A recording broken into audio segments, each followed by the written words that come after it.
Hey guys, we're going to do a quick little video over turkey hunting and turkey hunting food plots. I like to hunt out of two different kinds of food plots, one of which is going to be an extremely straight and narrow 30 to 40 yards wide, but maybe go 100, 150 yards. And what that produces is it gives you enough area where those birds will come out of that roost, work their way back up in that food plot, and then progress left and right there. And one cellular camera should be able to provide enough information where you're able to get on some birds pretty quick there. The second type of food plot there I like is the actual L-shaped food plot. And basically it would be two long similar food plots what I just discussed there, meeting there in the middle. Another aspect of that could be maybe a larger food plot out here and then a draw right here. And then that bird, those birds should work their way either coming this way. You sit right there in that corner and you've got a great situation where you got multiple directions there. And the thing to really kind of consider there a lot of times is making sure you've got those birds marked before you get in there and hunt. And especially in the morning time, if you're going to go in there for an afternoon hunt, it's not necessarily as easy, but you can still use your calls there. We use a lot of the Ozark Ridge calls. They work out phenomenal there. They've got anything from the button to the box to the slate, you name it, they got you covered. Mouth calls as well. But before we move on to the next couple items there I want to discuss, we're going to do a quick little video here for our sponsor for this video, Ozark Mountain Meats, and we'll move on.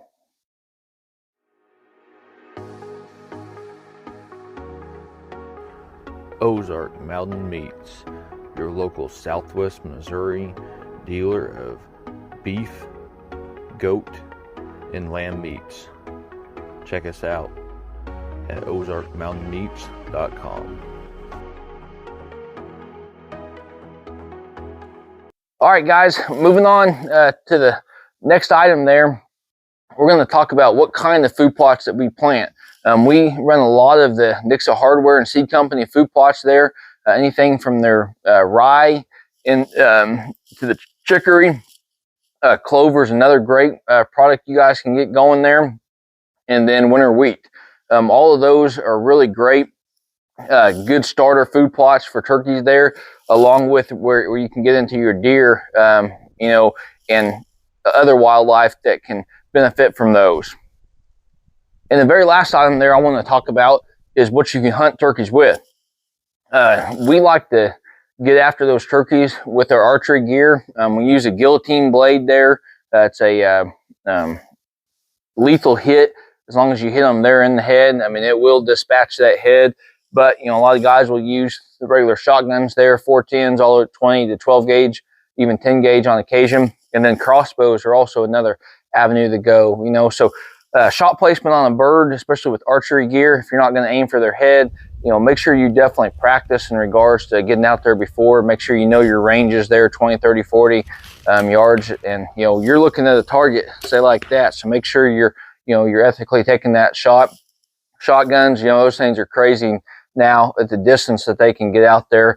I haven't harvested a bird with shotgun gear for probably 15 years. Been just chasing with them, really with the archery gear, and really enjoy getting out there. But on occasion, I will bring out the shotgun, especially if I'm going to get out there and do some public land hunting. But definitely enjoy it. So hopefully this helps you guys out in regards to just kind of a quick overall food plot situation into a little bit of the turkey hunting there. I've got several other videos in regards to establishing turkey decoys throughout the season there, as they progress through the the breeding into where the big toms are going to be coming right after the the jakes there, over the hens to a lone hen situation there. So appreciate you guys liking the video. Like always, hopefully you guys are getting out there in nature, and best luck on your upcoming hunt.